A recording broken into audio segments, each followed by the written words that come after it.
ખેડૂત ઉપર કાતર ચાલે અને ઉદ્યોગો માલામાલ.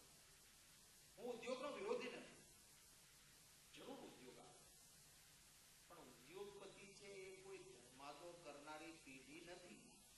એનો નફો કમાવા માટે આવે છે.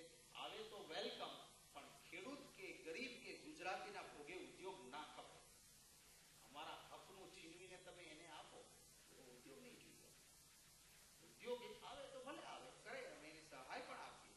જાઓ પછાત વિસ્તારમાં, બંજર જમીન છે એમાં કરો, નકામી જમીન છે એમાં કરો, તમારો ઉદ્યોગ કરો અને જે કંઈ તમારી બે પૈસા કમાઓ અને રાજ્યના વિકાસમાં જે યોગદાન આપવું એ આપો. કોઈ પણ ઉદ્યોગની ગમે તેવી ફેક્ટરી માણસના પેટનો ખાડો નથી પૂરી છે. મને બતાવે કે સિમેન્ટનો રોટલો ખવાય કરો, કોઈ મને કહે કે સ્ટીલની ફેક્ટરી નાખી એની શાકભાજી બને ખરા, કોઈ કેમિકલ ઇન્ડસ્ટ્રી નાખીની દાળ બને ખરી. એ પેટનો ખાડો ન ભરી શકે. એના માટે તો ખેડૂતે પેદા કરેલી વસ્તુ જ માણસના પેટનો ખાડો ભરે. કોઈ મને એવો ઉદ્યોગ બતાવે કે જે ઉદ્યોગમાં કામ કરનારો માણસ માલિક હોય, કામદાર કે નોકર નહીં, માલિક હોય. નહીં મળે. ખેતી પર કામ કરનારો માણસ એ જમીનમાં કહે કે હું માલિક છું અહીંયા અને માલિકના ભાવ સાથે, અને પેઢીઓ સુધી એ જમીન ગેરંટી આપે કે તારી 10 પેઢી થશે તો હું તારી માં છું, અહીંયા મહેનત કરજે, મારો સીનો છાડીને તું આવજે, અહીંયા તને 1 દાણો આવીશ ને 1000 દાણા આપીશ, તને હું જીવતો રાખીશ. ઇતિહાસના પાના ઉઠાવી તો 2 રાજસત્તા હતી એક જ સમયમાં.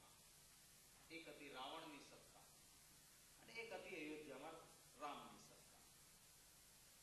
આજે પણ લોકો શું કહે કે ભાઈ રામરાજ હોય તો સારું, રામરાજ હોય તો સારું. કોઈ એમ કહે છે કે રાવણનું રાજ હોય તો સારું. અને બંને શાસનની તુલના કરો. અયોધ્યા સોનાની નહોતી, પણ રાવણની લંકા શેની કહેવાતી હતી? સોનાની. ગુજરાત તો સોનાનું નથી થયું, તો વિકાસ પુરુષ તો મોદી નહીં પણ રાવણ કહેવાય, મોટો વિકાસ પુરુષ નંબર 1, કારણ કે એની તો સોનાની નગરી. એ જો સોનાની નગરી થવાથી એ વિકાસ પુરુષ કહેવાતો હોય તો ભગવાનનો અવતાર રામ આપણે માનીએ, રામ કોઈ દી વિકાસ પુરુષનો વધ કરે ખરા? રામે કરવો પડે ને વધ. એ એટલા માટે કરવો પડ્યો કે જેવો મોદીએ ગુજરાતનો વિકાસ કર્યો છે એવો જ રાવણે લંકાનો વિકાસ કર્યો. લંકામાં માનીતા જે રાવણના 5 રાક્ષસો હતા એના મહેલ સોનાના હતા. દૂરથી નગરી જુઓ તો કબજો આખો એ 5 માનીતા પાસે, અને એટલે દૂરથી જુઓ તો નગરી સોનાની લાગે, પણ નગરીમાં અંદર જાઓ તો રાવણનો ભાઈ વિભીષણ પણ દુખી હોય